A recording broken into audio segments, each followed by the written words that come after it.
hacer el reconocimiento de sus derechos humanos y llevarles esos servicios. A ver, una pregunta, ¿el hecho de que no los tengan proporcionados por las autoridades podría constituirse en una falta o una violación a sus derechos humanos? La ¿El hecho de no tenerlos? la pobreza es una violación flagrante a los derechos humanos. Pero ¿por qué la es si no se está penalizando, no se está castigando? O sea, estamos ahí en un paradigma medio curioso, ¿no? Porque si a esas vamos, entonces tendrían que estar en la cárcel muchos gobernantes. Bueno, finalmente la violación a los derechos humanos no constituye un delito para llevar a la cárcel a un funcionario público. No, son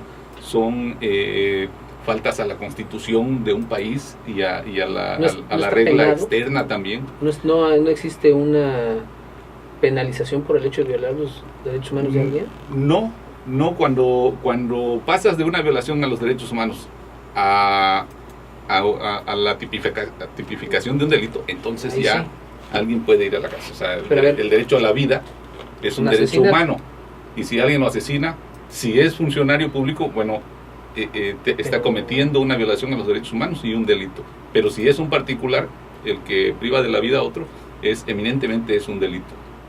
Ok, sí, no, que nos queda claro, esto es algo que hay que entender siempre que se habla de derechos humanos. Las comisiones de derechos humanos no supervisan, combaten o exhortan, ¿cómo se dice? Recomiendan a particulares, única y exclusivamente a gobiernos. Autoridades. Bueno, ya abrimos tema, regresamos, vamos a hacer una pausa rápidamente, no se vaya. Seguimos platicando aquí con el licenciado Ramón Navarrete, él es el coordinador regional de la Comisión Estatal de Derechos Humanos, y ojalá que nos acompañe en esta media hora también la licenciada Claudia Walton, a quien le agradecemos muchísimo el que nos haya acompañado durante la primera media hora de este programa. Claudia, muchísimas gracias. Claudia. No, gracias a ustedes. Gracias. Regresamos rápidamente, no se vaya, estamos en pie de la palabra. Ya bajándole al ritmo, pues. Está bien, está muy bien. No le pares, no le bajes. Cerrar con los ojos. ¿Quién, yo? Sí, cerrado. ¿Te gustó mi camisa? Así los tiene. Está bien. Okay.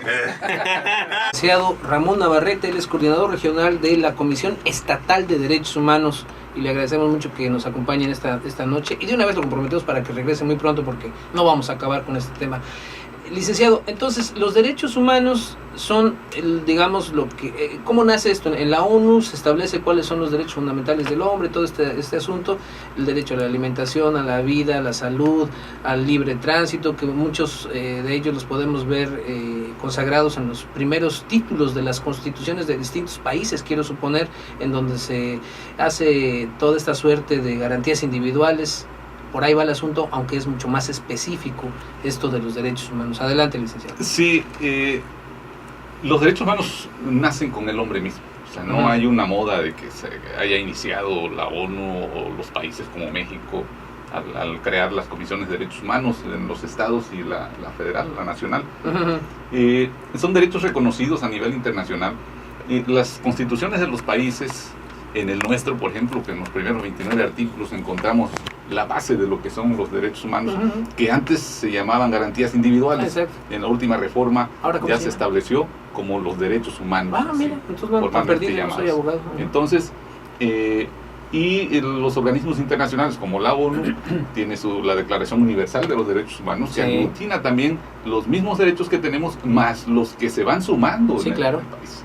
O el derecho al internet, por ejemplo. Sí, eso es un derecho inacabado, de tal manera que se van sumando todos los derechos. Ahora con las tecnologías, pues bueno, tendremos que ir especificando que tenemos derecho a las líneas de internet y demás comunicaciones tecnológicas, y así se van sumando los nuevos derechos. Entonces cada pacto, cada tratado internacional que México suscribe como propio también, se obliga a cumplirlos, de tal manera que tenemos que respetar los derechos humanos que tenemos en nuestra propia Constitución y los que a nivel internacional también se encuentran reconocidos.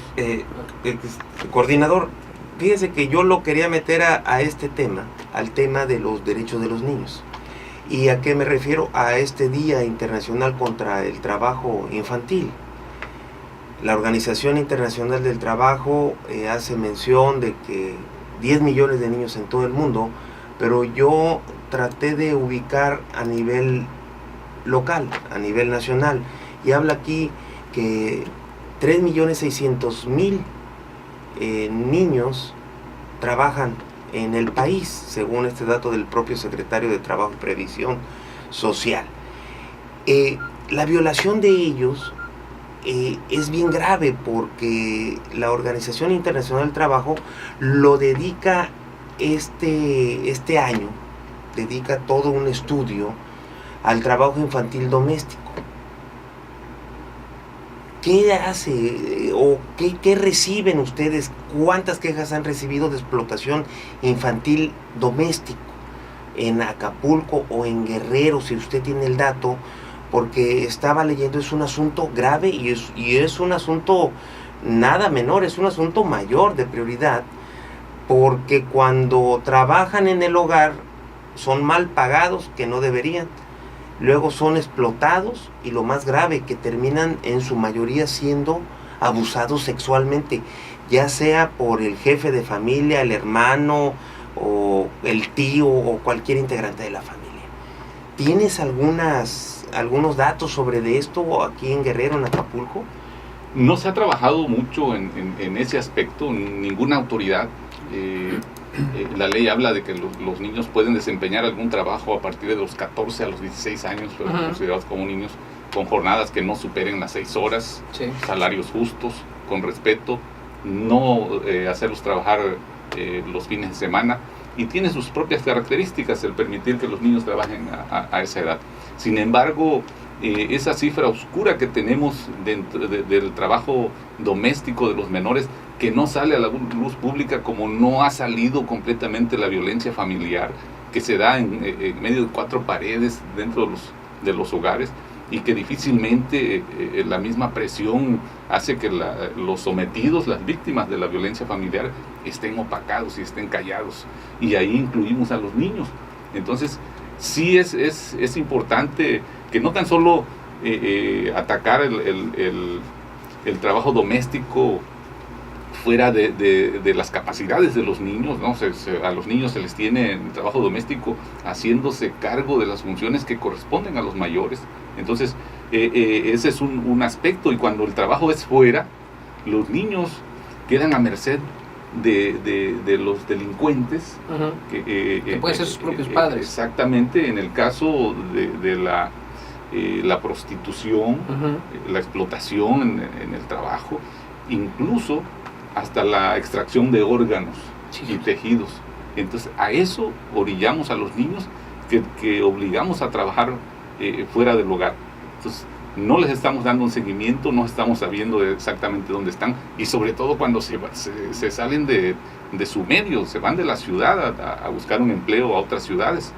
Entonces sí hay un fenómeno bastante interesante, importante y de urgente atención en ese aspecto. Ahí, cuando hablas de que se salen de sus hogares, estamos hablando ya de los migrantes, de los propios... La migración interna. De los propios migrantes internos que se dan en el propio estado de Guerrero, que vienen de la montaña a las ciudades, a eso también ahí encuadraría, ¿verdad? Lo que mencionas. Es una migración, y estaba haciendo un trabajo yo de recopilación de datos.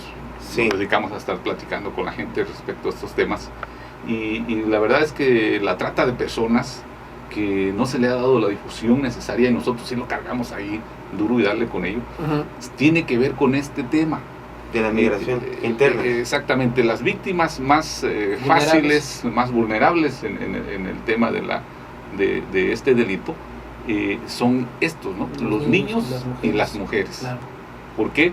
Porque llegan a la ciudad pensando en que van a encontrar un empleo, en que van a encontrar condiciones dignas de vivir, y no encuentran. A ver, no lo encuentran. Hay comunidades indígenas aquí en Acapulco que el jefe, el que se vino primero, como ellos dicen, el que abrió camino para los trabajos de pabelloneros, de taqueros, en la construcción, ellos crean sus propias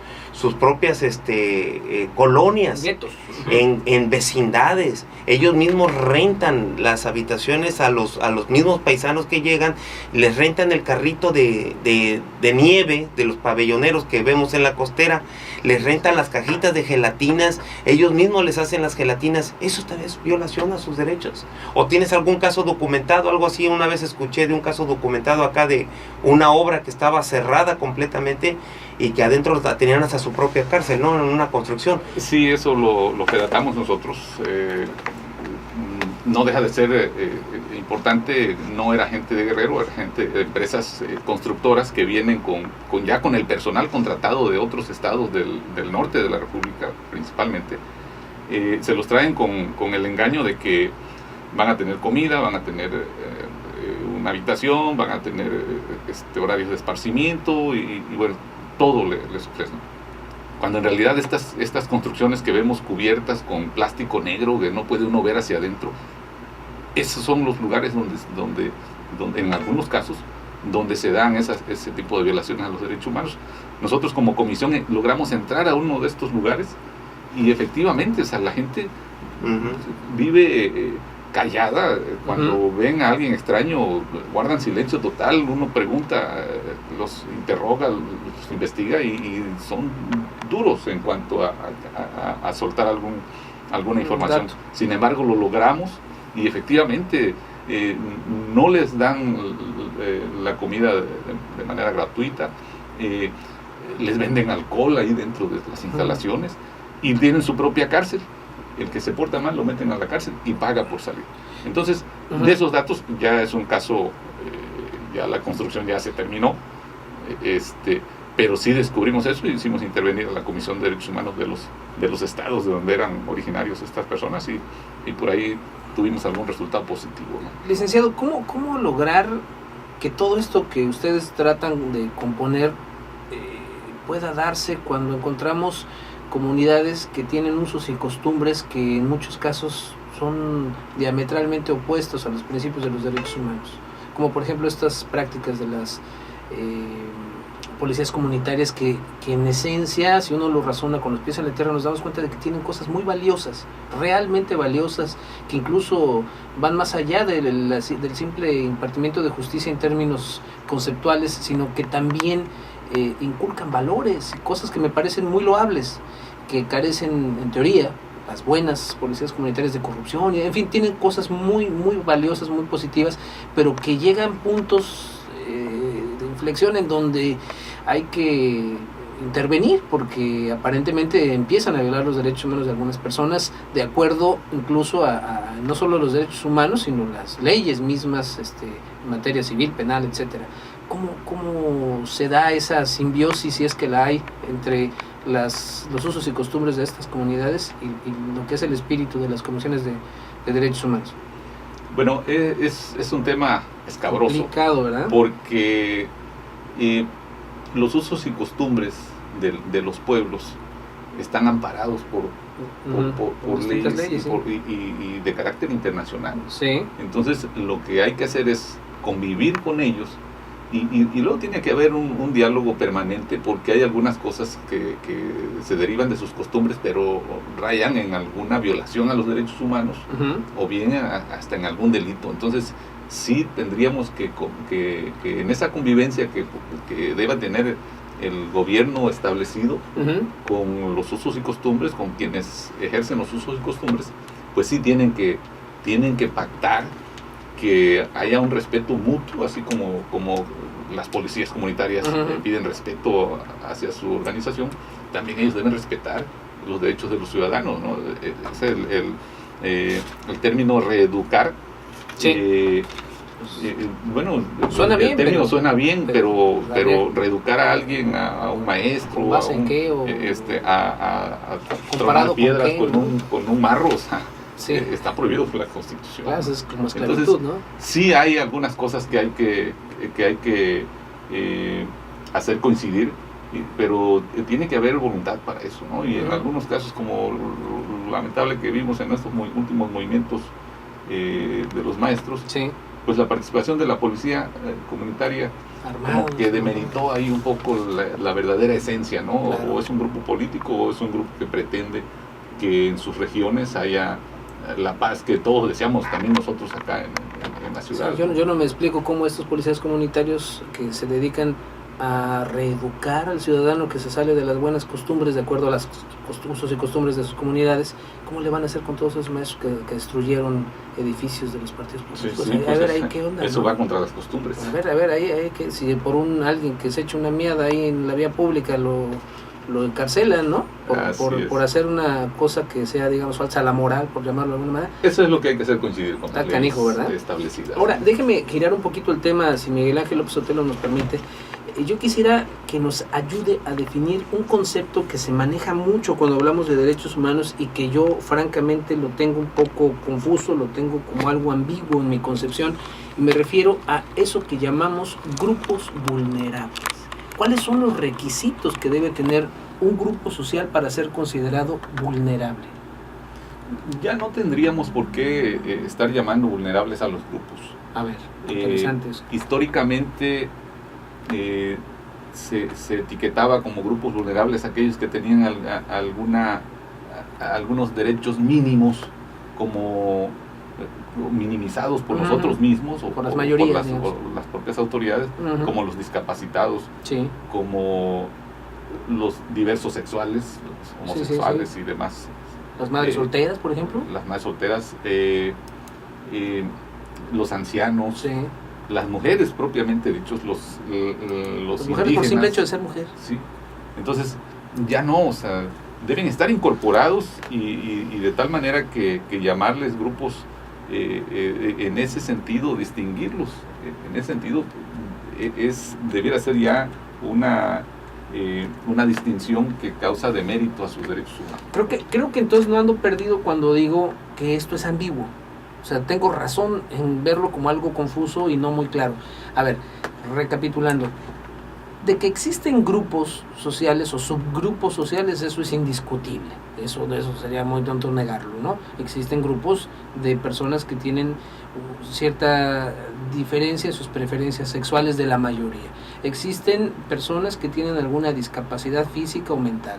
Existen personas de la tercera edad que tienen muchos impedimentos para desarrollar su vida en sociedad en comparación con quienes son más jóvenes, etcétera. Ahí están esos grupos. ¿Cómo atenderlos desde el enfoque de los derechos humanos y, lógicamente, cómo clasificarlos? En todo caso, ¿para qué serviría llamarlos vulnerables o no vulnerables? ¿Esto tiene una repercusión, el hecho de llamarlos así, o no la tiene? ¿Es a gusto de cada quien? ¿O esto está considerado en alguna legislación o está considerado en alguna normatividad por parte de las comisiones de derechos humanos para poder decir quién sí entra en este grupo de vulnerabilidad y quién no entra? ¿Por qué? Porque a lo mejor es donde yo creo que a río revuelto ganancia de pescadores, dice el dicho, y algunos vivales, algunos gandallas, se empiezan a colgar de estas aparentes vulnerabilidades de ciertos grupos sociales como para llevar agua a su molino para intereses de otro tipo que nada tienen que ver con los derechos humanos. Quiero hacer ahí un apunte, fíjate, Sí, pero Miguel. vulnerables ante quién o contra quién. Exacto, por eso insisto, o sea, que nos ayude aquí a definir. Porque aquí tengo un dato interesante buscándole rápidamente y te lo voy a dar. ¿Sí? Hay un investigador aquí que dice que desde que empieza la guerra de Felipe Calderón, dice hay 4 grupos vulnerables. ¿Quién dice eso? ¿Podemos saber quién es ese Sí, investigador? aquí está ahorita concluyo, a ver, se llama René de Dios Corona. Ah, pues chido, ¿quién sabe? Sergio René tiene en informador.com, es una página virtual de Guadalajara, Jalisco, y él menciona, Uh-huh. dice, los que tienen algún tipo de militancia política opositora, Ah, eso es grilla. pacífica o violenta, dice, los migrantes que pasan por el país Ha de ser de Morena ese rumbo a güey. Estados Unidos y quienes sobre todo mujeres y jóvenes radican en lugares donde se ha incrementado la violencia por los enfrentamientos entre los cuerpos de seguridad nacional o pública. Eso es lejos de ayudar a definir, confunde Y- más. No, eso olvida. Y si me dejas Sí, concluir, por favor, concluye. el asunto está de que la pregunta es contra quién o de quién son vulnerables, porque él menciona que estos grupos son vulnerables Pues eso lo dice debido a las desapariciones forzosas que se están dando. O sea, vamos, Pero- contra son vulnerables ante la delincuencia organizada. Pues todos somos, no, pero Por estamos eso, hablando de grupos sí, vulnerables. Esa era mi pregunta original. sí, pero la pregunta es ¿contra quién o de quién? ¿No? Yo pongo un ejemplo. Estos son vulnerables contra ellos. Sí, nosotros mismos los encasillamos ahí, Sí. porque decimos, bueno, las mujeres corresponden a un grupo de vulnerables. ¿Serán vulnerables las senadoras, las diputadas federales, las secretarias ladies de Estado? de las ladies que atropellan ¿Serán en Porsche y matan vulnerables? señoras. Entonces, Pudiera ser que- madre soltera la hay que ley de modificar, reforma esa de la expresión. Roma, ¿no? Sí, o sea, no son vulnerables. Si yo en alguna condición me tengo que ir a Estados Unidos y tengo que entrar sin documentos, entonces Inmigrante eres vulnerable. me vuelvo de servidor público a vulnerable. Sí, porque en de aquella repente, zona, ¿no? pues al rato los ayotzinapos también van a ser un grupo vulnerable, ¿no? Sí, Y ahí yo- con sus bombas molotov son vulnerables, los querubines, ¿no? Pues pobres. Entonces, a ver, ahí tratando de hacer una conclusión, un resumen de esto, no es correcto llamar a grupos vulnerables más que en términos demagógicos y políticos, tal vez, ¿no? Ahí sí se usa, pero en la práctica, en la realidad, vulnerable, el hecho de ser vulnerable o no serlo es algo más bien casuístico y muy particular de cada quien. A lo mejor alguien puede ser vulnerable a sí mismo porque es alcohólico o porque tiene tendencias suicidas o porque hace tonterías y es vulnerable que así a él se cause daño a sí mismo, por ejemplo. O sea, a ese grado podemos llegar, ¿no? Sí, yo creo que debe caer en desuso Ujú. la palabra vulnerable, sobre todo para etiquetar un grupo, ¿no? O sea, Ok. podríamos hablar de que alguien está vulnerable por sus sentimientos o por Está cualquier chipil. cosa en lo individual, ¿no? Sí, Pero encasillar a alguien como un grupo vulnerable es hacerlo menos. O exacto. sea, los indígenas no son menos que nosotros. No, si les decimos vulnerables son, están jodiditos, están pobrecitos. Sí, sí. Igual Son- las personas con discapacidad, ¿no? Son personas que deben estar en las mismas condiciones de Claro. uso, de goce y de disfrute de las Exacto. leyes que no van dirigidas solo a nosotros, también a ellos. Ahora, no obstante, y creo que en esto podemos coincidir, no obstante, sí debe haber consideraciones, vamos a ponerlo así, en las leyes que protejan a ciertas personas. Por ejemplo, yo podría decir, bueno, a mí, ¿por qué con mis impuestos andan haciendo rampas para las personas que usan silla de ruedas, ¿no? O sea, yo muy estúpido si me pongo en contra de eso. ¿Por qué? Pues porque al día de mañana yo probablemente voy a usar silla de ruedas, ¿no? Entonces, sí habrá que tomar a nivel de sociedad algunas consideraciones para esto. Ahora, aquí en este programa hemos discutido, por ejemplo, el hecho de que no se ve con buenos ojos el hecho de que el gobierno federal tenga consideraciones en el sentido de hacer algunos subsidios o algunos apoyos económicos a madres solteras, por el simple hecho de ser madres solteras. ¿Sí me explico? O sea, oye, eres madre soltera, bueno, pues que mantenga a tu hijo padre del niño, y si ya se murió o se te iba a perder, bueno, pues mamacita, pues ¿por qué no te fijaste? ¿Por qué no? ¿Sí me explico? Entonces, a ver, ahí ¿cómo encontrar la esencia del problema? Bueno, corresponde a los gobiernos, dentro del diseño de sus políticas públicas, Uh-huh. atender las necesidades de su grupo, de su núcleo poblacional. Uh-huh. Si dentro del análisis del conteo estadístico le marca que tiene un X número de discapacitados, entonces su política pública debe ir diseñada a que las instituciones, las oficinas, los parques, deban tener un acondicionamiento Uh-huh. para ese sector de la sociedad Uh-huh. que no es vulnerable, es un grupo que debe tener las mismas condiciones que tenemos nosotros Sí. para el uso, el disfrute de las instituciones y de los servicios que brindan los gobiernos dentro de oficinas públicas, ¿no? Sí. Entonces, ese diseño de la política pública, bueno, es en el caso de las madres solteras, bueno, es un tema que se puede discutir mucho. Sí, porque a lo mejor pero hay sí padres en- solteros, ¿no? Y que también estarían en Sí. una situación también bien complicada, ¿no? Dentro de las estadísticas, sí es cierto que hay un grupo bastante numeroso de madres solteras. Sí, claro. son El más- diseño de la política pública, ¿por qué lo quieren manejar así? Y no un beneficio para todas las mujeres. Ujú. Si fuera el caso de beneficiar a las mujeres, bueno, tendría que hacerse en ese sentido, ¿no? Sí, porque Pues, me pongo a pensar, un matrimonio tiene un hijo y la madre fallece y el viudo queda con la responsabilidad de los hijos. ¿A poco no está bien Sí, complicado sí, sí. también para él? Y no es mujer, ¿no? O sea, dentro, parecería como que ahí, ¿qué onda, no? ¿Dónde de- está la justicia? dentro de las mismas sentencias de carácter familiar, pues hay padres que se quedan con con la custodia de los hijos. La mamá salió Sí, fíjate mala que y aquí exigida. viene aquí algo en el INEGI y dice que en cada sociedad se puede identificar a los grupos vulnerables a partir de características personales: edad, sexo, situación familiar, domicilio, empleo, nivel cultural de formación. Dice, son factores que les impiden incorporarse al desarrollo y acceder a mejores condiciones de bienestar. Sigue siendo amigo. Pero también pueden identificarse debido a ciertos contextos regionales o nacionales. O sea, Por todos, ejemplo, pues. los refugiados, emigrantes, desplazados, Los periodistas. por cuestiones de carácter político, sí, o Pobrecito. ideológico, incluso por factores de carácter ambiental, Yo por eso como no soy los periodista. riesgos geológicos, hidrológicos y desastres naturales, dice. No, está interesantísimo. Licenciado, desgraciadamente el tiempo se nos agotó, pero ya que se vuelva una sana costumbre que usted venga, pido la palabra, ¿verdad? Porque la verdad es que además me encanta la forma en la que usted contesta con una claridad y una nitidez que nos ayuda realmente a nosotros que estamos aquí dirigiendo el programa, pero sobre todo creo que al público le es muy útil escuchar sus conceptos, porque además son cosas que ayudan a comprender cómo debemos convivir en sociedad, respetándonos unos a otros, entendiendo que no todos somos iguales, entendiendo que unos tienen unas necesidades y otros tenemos otras, y tratando de buscar esto que es tan complicado, el punto intermedio entre una buena convivencia o una mala convivencia, ¿no? Así es, pues ese es el verdadero sentido de los derechos Sí, humanos, ¿no? La exacto, igualdad. sí. Licenciado, muchísimas gracias. Licenciado Ramón Navarrete, coordinador regional de la Comisión Estatal de Derechos Humanos, muchísimas gracias por el favor de Yo su soy tiempo. el agradecido con ustedes. No, hombre, al contrario. Sobre todo, gracias a ustedes, querido público. Buenas noches, Hare Krishna, que descanse, sean felices, aunque sea sin nosotros. Buenas noches. Gracias, bendiciones a todos.